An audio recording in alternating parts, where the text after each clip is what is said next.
അസ്സലാമു അലൈക്കും വറഹ്മത്തുള്ളാഹി വബറകാതുഹു. മാഷാ അല്ലാ, ഖുർആൻ ഇറക്കപ്പെട്ട റമളാൻ മാസത്തിൽ നമുക്കല്പം ഖുർആൻ പഠിക്കാം. നിലവിൽ നമ്മുടെ മക്കൾ ഹിഫ്ള് ചെയ്യുകയും അതേപോലെ തന്നെ ഖുർആൻ പാരായണം ചെയ്യാൻ ഒക്കെ പഠിക്കുകയും ചെയ്യുന്നുണ്ടല്ലോ.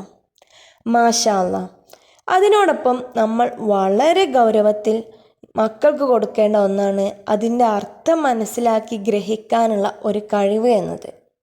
അതിൻ്റെ തുടക്കം എന്നോണം നമ്മൾ ആദ്യം ചെറിയ മക്കൾക്ക് ചെറിയ ചെറിയ ഖുർആൻ്റെ നിർദ്ദേശങ്ങളും അതുപോലെ തന്നെ പ്രാർത്ഥനകളും നല്ല ഉപദേശങ്ങളുമെല്ലാം പഠിപ്പിക്കുകയാണ്. ഇൻഷാ അല്ലാ, ഇന്ന് മുതൽ നമ്മുടെ മക്കൾക്ക് എല്ലാ ദിവസവും ഒരു ചെറിയ ഭാഗം ഖുർആനിൽ നിന്നും മക്കൾക്ക് പഠിപ്പിക്കാം. അപ്പോൾ അത് ഇൻഷാ അല്ലാ ആ ഒരു ചെറിയ ഭാഗം മെമ്മറൈസ് ചെയ്യുന്നതോടൊപ്പം തന്നെ അവരതിൻ്റെ അർത്ഥം മനസ്സിലാക്കുകയും ഉൾക്കൊള്ളുകയും അതിൻ്റെ ആശയത്തെ മനസ്സിലാക്കിയെടുക്കാൻ ശ്രമിക്കുകയും ചെയ്യട്ടെ. നമുക്ക് ആ രീതിയിലുള്ള ഉദാഹരണങ്ങൾ ഒക്കെ അവർക്ക് പറഞ്ഞു കൊടുക്കാം ഇൻഷാ അല്ലാ. മാതാപിതാക്കളുടെ ഭാഗത്ത് നിന്ന് പരമാവധി മക്കൾക്കുതകുന്ന രീതിയിലുള്ള വിശദീകരണങ്ങൾ നൽകാം.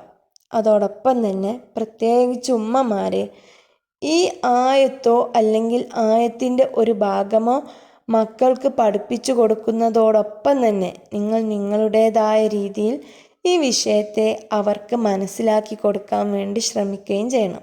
ഇടയ്ക്കിടയ്ക്ക് ഓർമ്മിപ്പിക്കുകയും ചെയ്ത് അത് മനസ്സിൽ പതിഞ്ഞിട്ടുണ്ട് എന്നുള്ളത് ഉറപ്പാക്കാൻ വേണ്ടി ശ്രമിക്കുകയും വേണം.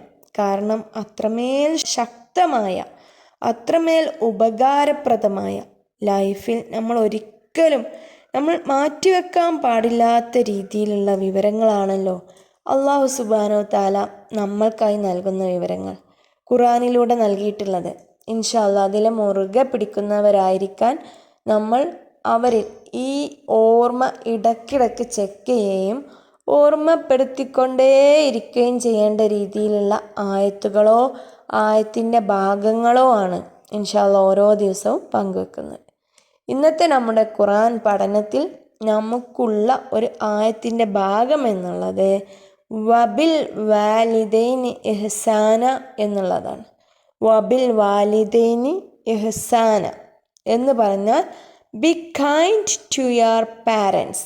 പാരൻസിനോട് കൈൻഡ്നെസ് കാണിക്കുക എന്ന് വെച്ചാൽ എന്താ? ദയ കാണിക്കുക, മര്യാദ കാണിക്കുക, മാന്യത കാണിക്കുക എന്നർത്ഥം. എന്ന് പറഞ്ഞാൽ നമ്മൾ ഏറ്റവും മര്യാദയോടുകൂടി ഉപദ്രവം ചെയ്യാത്ത രീതിയിൽ അല്ലെങ്കിൽ ധാരാളമായി ഉപകാരം ചെയ്യേണ്ടുന്ന ആളുകളാണ് നമ്മുടെ രക്ഷിതാക്കൾ, നമ്മുടെ ഉപ്പയും ഉമ്മയും. നമ്മൾ ഈ ലോകത്ത് ഏറ്റവും കൂടുതൽ കടപ്പെട്ടിരിക്കുന്ന ആളുകൾ, നമ്മൾക്ക് ഏറ്റവും കൂടുതൽ ഉത്തരവാദിത്തമുള്ളത് നമ്മുടെ പാരൻസിനോടാണ്. നമ്മൾ ഏറ്റവും കൂടുതൽ സ്നേഹിക്കേണ്ടതും നമ്മളെ ഏറ്റവും കൂടുതൽ സ്നേഹിക്കുന്നതും നമ്മുടെ പാരൻസാണ്. ഈ ലോകത്ത് നമുക്കുള്ള ഏറ്റവും വലിയ അനുഗ്രഹമാണ് നമ്മുടെ പാരൻസ് എന്നുള്ളത്. നിങ്ങൾക്ക് എല്ലാവർക്കും അറിയാമല്ലോ, ഉമ്മാൻ്റെ കാൽച്ചുവട്ടിലാണ് സ്വർഗം എന്ന് പറയുകയുണ്ടായി. അതുപോലെ തന്നെ നമ്മൾ ഈ ലോകത്ത് ഏറ്റവും കൂടുതൽ സ്ഥാനം കൊടുക്കേണ്ടത് ആർക്ക് എന്ന് ചോദിച്ചപ്പോൾ ഉമ്മാക്കാണെന്ന് പറഞ്ഞു അല്ലേ. ഇങ്ങനെ തുടങ്ങി നമ്മൾ ഏറ്റവും കൂടുതൽ വിലമതിക്കേണ്ടുന്ന രണ്ട് വ്യക്തിത്വങ്ങളാണ് നമ്മുടെ ഉപ്പയും ഉമ്മയും. ഇൻഷാ അല്ലാ നമ്മൾ എപ്പോഴും ഏതൊരു കാര്യത്തിലാണെങ്കിലും അവർക്ക് പ്രാധാന്യം കൊടുത്തുകൊണ്ട് അവരുടെ വാക്കുകൾ അനുസരിച്ചുകൊണ്ട് അവരെ സഹായിച്ചുകൊണ്ട് അവരോട് ഉപദ്രവം കാണിക്കാതെ അവരോട് ദേഷ്യപ്പെടാതെ അവരോട് യാതൊരു തരത്തിലുമുള്ള അപമര്യാദയിൽ പെരുമാറാതെ സൂക്ഷിക്കേണ്ടുന്നവരാണ് നമ്മൾ എന്നർത്ഥം. ഖുർആനിൽ പറയാണ് be kind to your parents. മാതാപിതാക്കളോട് ഏറ്റവും മാന്യത പുലർത്തുന്നവരായിട്ട് നമ്മൾ ആയിരിക്കണം എന്ന്. വബിൽ വാലിദൈനി ഇഹ്സാന. ഇൻഷാ അല്ലാ നമ്മൾ ഏവരെയും മാന്യത കാണിക്കുന്ന അല്ലെങ്കിൽ മര്യാദ കാണിക്കുന്ന ഏറ്റവും ഫ്രണ്ട്ലി ആയിട്ട് പെരുമാറുന്ന മക്കളായിട്ട് മാറ്റുമാറാകട്ടെ. ആമീൻ. അസ്സലാമു അലൈക്കും വറഹ്മത്തുള്ളാഹി വബറകാതുഹു.